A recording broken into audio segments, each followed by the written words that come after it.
दोस्तों, आपने बचपन में सांप और सीढ़ियों का खेल तो जरूर खेला होगा। आपकी गोटी को 99 अंक वाले सांप ने काटा भी होगा और आप वापस नीचे भी गिरे होंगे।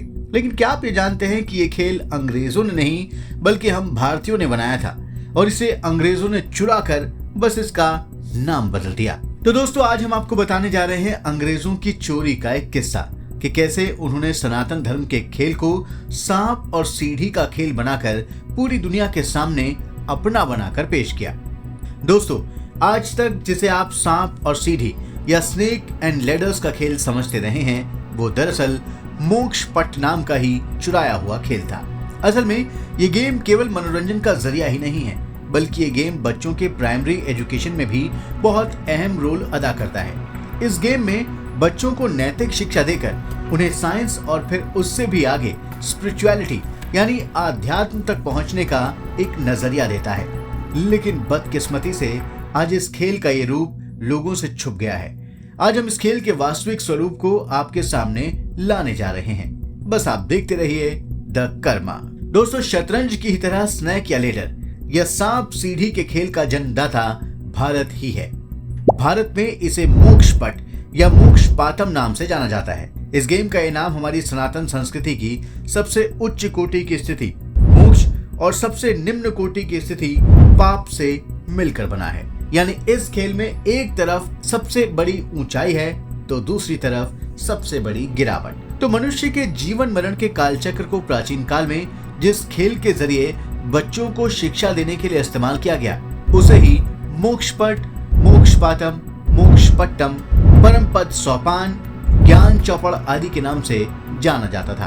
भारत में अंग्रेजी हुकूमत के समय सन 1892 में इंग्लैंड के एक खिलौना निर्माता फ्रेडरिक हेनरी आयरिश ने जब इस खेल के बारे में सुना तो वो हैरान रह गया। लेकिन उसने सनातन मूल्यों की शिक्षा देने वाले इस रोचक खेल के स्वरूप को बिगाड़कर महज मनोरंजन के बारे में सोचा और इस खेल के स्वरूप को बिगाड़कर उसने उसका पेटेंट करा लिया। मतलब भी खेल इंग्लैंड के सर्वाधिकार में आ गया। इस खेल को स्नेक या लैडर्स यानी सांप सीढ़ी के नाम से पूरी दुनिया के साथ साथ वापस हमें भी परोस दिया गया। आज हम भी इसे सिर्फ समय बिताने के एक खेल के रूप में जानते हैं, जबकि इसमें कीमती शिक्षा का रहस्य छुपा हुआ है। आपको इस खेल के कुछ प्राचीन मूल्यों के बारे में बताते हैं। मोक्ष पातम के इस खेल के अनेक रूप हमें मिलते हैं। कुछ में 81 चौकोर खाने तो कुछ में 100 चौकोर खानों का जिक्र मिलता है। 10 बाई 10 के कुल 100 वर्गाकार खानों से निर्मित बोर्ड अधिक प्रचलन में रहे हैं। इनके खानों में जीवन कर्म और कर्म फल से संबंधित संदेश लिखे होते थे। प्रत्येक वर्ग एक खास संदेश के साथ परिभाषित होता था। सनातन संस्कृति के सिद्धांत के अनुसार सीढ़ियों की संख्या कम और सांपों की संख्या अधिक थी।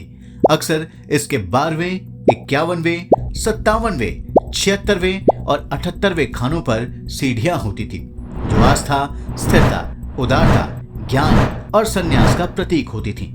इसी तरह 41, 44, 49, 52, 58, 62, 69, 73, 84, 92, 95 और 99 अंक के साथ सांप होते थे, जो आज्ञा उल्लंघन, अहंकार, दुराचरण, चोरी, अनिष्ट, मदाचरण, कर्ज, हत्या, आक्रामकता, नशा, घमंड और कामुकता के प्रतीक होते थे।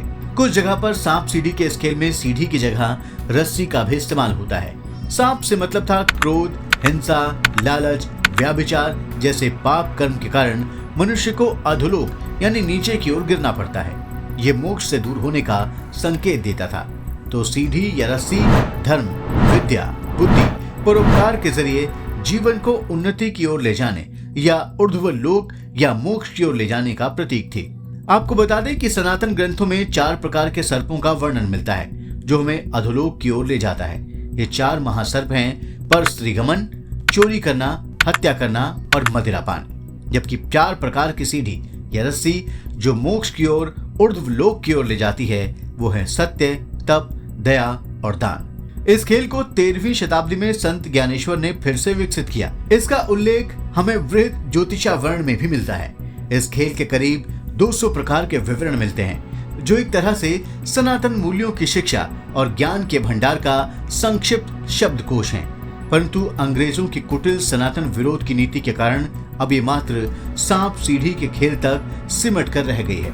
दोस्तों, सांप सीढ़ी के इस खेल के वास्तविक स्वरूप पर हमारा ये वीडियो आपको जरूर पसंद आया होगा। अब आप इसे लाइक और शेयर करें और हमारे चैनल को भी जरूर सब्सक्राइब करें। धन्यवाद।